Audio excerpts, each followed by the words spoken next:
From WFRV TV, Local 5, serving Northeast Wisconsin, including Green Bay, Fox Cities, and the Lakeshore. This is Newsmaker Sunday. Good morning and thank you for joining us for Newsmaker Sunday. I'm Tom Zalaski. Our topic today is about a movement that is, quote, created to acknowledge racial biases and proactively reach diverse populations. I'm talking about the Multicultural Coalition stationed in Menasha, and joining us this morning from the Multicultural Coalition is their Executive Director, Lisa Cruz, to talk about their mission. Lisa, good morning. Good to have you here today. Good morning to you. Thank you so much for having us here. Nice to see you again. Before we get into the nuts and bolts of the coalition, the Lisa Cruz story. How did you get to where you are today? Oh my gosh, I'm going to give you the condensed version. Okay. So we were just chatting a little bit about, I started a communications PR agency back in 2008 called Red Shoes. But by the time we got to the pandemic, I was feeling a calling, for lack of a better word. And there was so much craziness during that time. And personally, there's a couple things to know about me. One is I have a husband who is Filipino and 4 boys who are Filipino.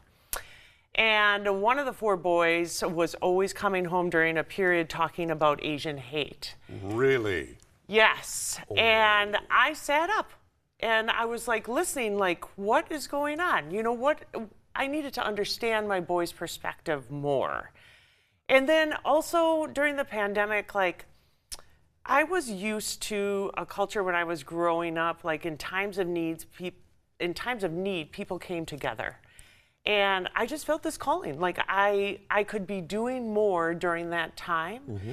And then that kind of like one thing led into another. And then suddenly community members were asking for assistance. Our culturally based organizations were asking for assistance. And how we could do better collectively as a community when it came to community resources and reaching the people who needed them most. So you got this multicultural coalition. What do you do? What specifically do you do? A lot of action, Tom. I heard early on from many of the members, the people that we serve, like, we want action. Like, we're tired of talking and we want action. So that sounds like a little bit forward-thinking, crazy, but we're very action-oriented. So from our perspective, there's 2 areas.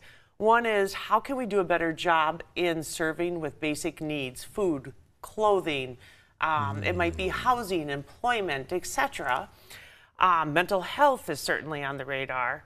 And then the other part of the work we do is, how can we bring our voices together collectively and try to create a better system? So what we call systems change, but how can we make it better for those coming after us and those we serve today? And this is something you just started on your own. No, I did not. You had help. I had help. Okay. Culturally based organizations, there were a number of community leaders. We were literally running alongside of each other. Like, I often say I'm one of the most fortunate women in the world because, and today those members are board members as well. So culturally based organizations like Pointers and New Monk Professionals and Casa Espada and Partnership Community Health Center, like, we just like pulled together and started doing outreach to the community where people feel safe. You were heavily involved in COVID-19 vaccinations.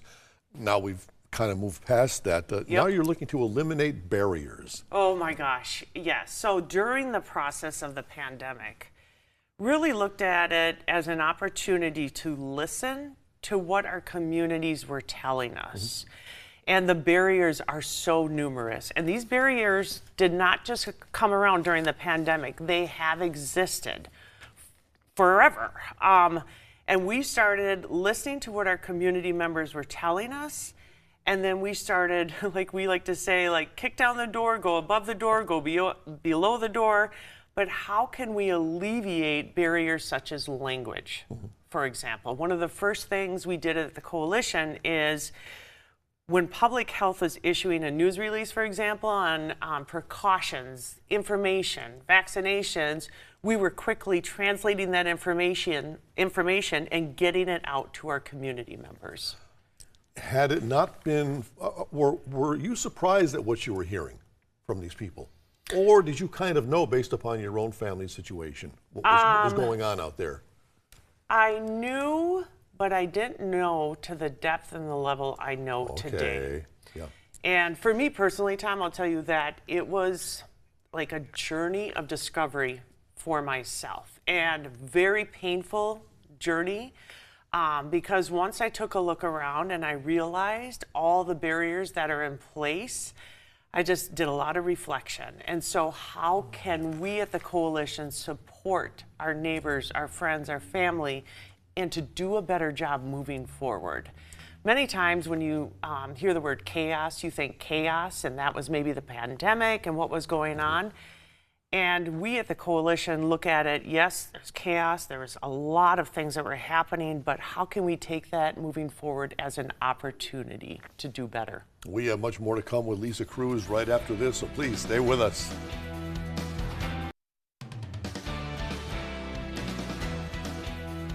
Back now with Lisa Cruz. She is the executive director of the Multicultural Coalition based in Menasha. You're based in Menasha now. Is that where you have always been, or were you someplace else before? Oh, again, seems like an easy question, but there's a couple stages to our growth. So initially, we were incubated in our office space at Red Shoes. Right. Then, about a year and a half ago, we had an opportunity to move to Menasha. And we absolutely love the location, residential neighborhood. We have a church next to us. We're a couple blocks from Main Street. Many members of the community we serve there as well.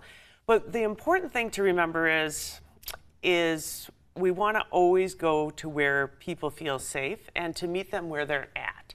So while we have that location in Menasha, we continue with our community outreach. So we host a number of events in tandem with the Chilton Public Library out in Calumet County. We will go to mobile home parks. We will go to churches. We will go to schools. We will go to people's homes to understand better and to serve. So we want to make sure that doesn't fall by the wayside, like that constant going out and meeting the people where they're at. This past summer, we went out to literally a field in the middle of Calumet County to serve people and to bring them the information, the resources that they need, to bring the basic needs. So that's a part of our model of how we serve today. So this move to Menasha, it sounds like it allowed you to expand your services. Oh my gosh, Tom. One of the things is we started Walk-In Wednesday probably in the spring. It's been about 6-7 months. And our goal at that time is build a barrier-free program where anybody can come in. They don't need to make an appointment ahead of time, where multiple languages are spoken on site, where people with lived experience are serving. And what we found in that time frame, 6-7 months, we started with we started with 40 families. Today, we're up to 170 plus families. So it just continues to grow. But the goal is also, there's a couple things, create a safe space where people feel welcome. And I don't know if you noticed in our vision, we're very focused on recentering humanitarianism. And what that means to us is working with each individual as an individual with many complex needs. You know, it's never as simple as somebody visiting us and saying, I need food. If you engage and bring back that human connection, people will open up. So we're very intentional about recentering humanitarianism in today's world, which is more important than ever. So people feel that sense of belonging and that they're connected. You know, I was recently looking at something, it's like 1 in 4 adults are experiencing social isolation. And that's one of the things we learned quickly when we started rolling out our work. Is people could feel that difference, that experience as they were coming to us or we were going to them. We were really focused on let's connect as humans again. And it sounds so simple, right, but yet it can be so complex. And yet, it also needs to be done today more than ever. You talked about bringing your message to a field in what, Calumet County it was. Last year, World Relief welcomed 350 refugees from around the world, including from the Congo and Afghanistan. How were you involved in that? Yeah, so I like to call us a part of the safety net for the community. So when people are coming into our country, into our area, we can help support, and we collaborate with a number of organizations such as World Relief. So we work with a number of refugee families if there's basic needs, or if they're looking for housing and they have transportation needs. Again, looking at what are those barriers that exist, and then how can we help support them in their journey. Here's something astounding. I found astounding off of your website, off of your information. In our public school system here in little old Northeast Wisconsin, we're speaking 60 different languages. How in the world are teachers keeping up with 60 different languages? It is tough. It is a challenge. But I'll tell you, from our end at the Multicultural Coalition, like there was a couple weeks ago, I was sitting in my office and we had Walk-In Wednesday taking place. And I literally sat back and I could hear multiple languages being spoken out in our office that day. And it's amazing. From our perspective, I'll tell you what we do. So we have a number of multilingual people who are on site with us. Sometimes people who work with us, they speak 7 to 9 languages.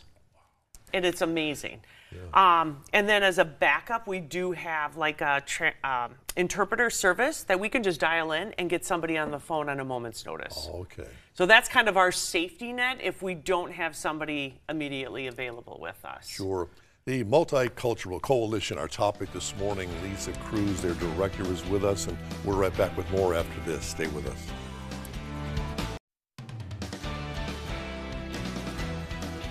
Back now with more on the Multicultural Coalition. Our guest this morning is the organization's executive director, Lisa Cruz. Some of the areas the coalition focuses on, one of them being housing. What are you doing there to find places to live for people? We're being very creative. You are? I think we all know that everyone, everywhere is experiencing a housing crisis. So if there are people that we know directly that maybe own a few housing units or apartments, we're looking at how to eliminate some barriers in that process of applying for housing. There's a lot of barriers in place there as well, from language to, you have to apply online in 99% of the cases. So it's short-term, again, basic needs in terms of housing, but then how can we do better moving forward as a community? You mentioned barriers. Yes. Workplace and employer readiness. That's where barriers really have to play a part. There's a ton of barriers there, and it's very challenging. I think many of our employers are looking at what's taking place and making accommodations, which we love. It could be, for example, for an employer having an interpreter on site, having translated materials and information. We worked with somebody, a 16-year-old child, a few years ago. And he was trying to apply for a fast food restaurant. And I sat with him directly for days working through that process. Which should have been 20 minutes. Tom, if you would have seen how difficult and challenging that process was, and I would sit literally with him at the table, we would go through it, and then fortunately, he got hired, but then the next onslaught of information was so challenging to go through and to understand what was next. We literally took our laptop computer, ran down the street to the fast food restaurant and said, "Can you help us out here?" Really? So that's just one example of how can we identify those barriers and help make it just that much easier. And if employers are looking for individuals to hire, let's meet in the middle and figure this out together. Yeah, okay, you've got barriers at McDonald's. You also have barriers, obviously, with IDs. Yes. Health insurance, that's a whole new ball game. I mean, everything across the board. So health insurance, we run into that all the time. And people, for the most part, have access to health insurance, but it's how to get that access. That's a very challenging and difficult situation to wade through. There was a family that we serve in one of our areas, and it was a family of 9 or 10. And when we went to do a home visit, the mom said, all of our health insurance cards are expired, and wasn't sure what to do next.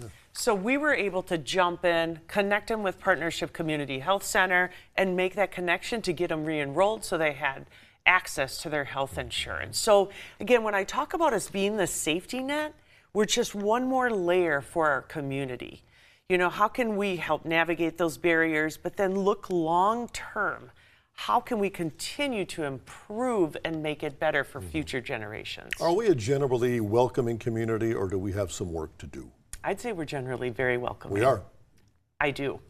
I believe that very much. And in fact, many people who move to this area tell others about it. And then we get more people wanting to live and settle here as well. And the people we are talking about this morning, I sometimes get the impression that they are invisible to the quote unquote normal population born, raised in Northeast Wisconsin. People don't know they're out there. I will tell you this, Tom, that I moved here in 2001. And for me, I found it a little bit of a challenging area to navigate. I felt welcome, but there's welcome, and then how do you get to that belonging stage? That takes a little bit. Sure. Much less to understand how the community works, what the systems are, who the resources are. So imagine if, and we often share this, I've traveled to other countries. And countries that I didn't speak the language. And I know how intimidating it can be to even get on a bus, to get on a train. Just to not understand how the whole system works, much less in another language. So if we can just move this forward a little bit, not talking leaps and bounds, but just every day, take a step forward to make it a little bit more equitable for everyone. And this is where we stand today, is that our belief is if we can reach the most vulnerable person and help them, we all win. That's really what it's about. We are going to wrap up with Lisa Cruz right after this, so please stay right there.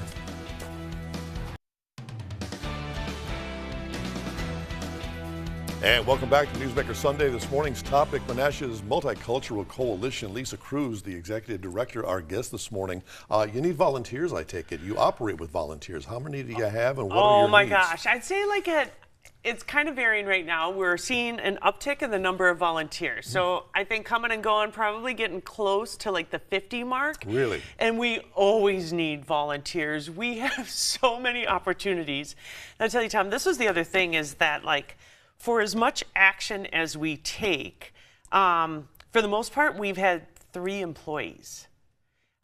We are now 3 plus 1, plus we have somebody from AmeriCorps, but it has been slim. We're very tight, so we depend on volunteers. We depend on our community partners, other leaders, volunteers, 100% yes. What do volunteers do, for instance? Oh my gosh, anything from wash and dry donations, we just had a company come out and clean up our gardens for the fall. Before that, during the summer, we had somebody show up, or a company show up.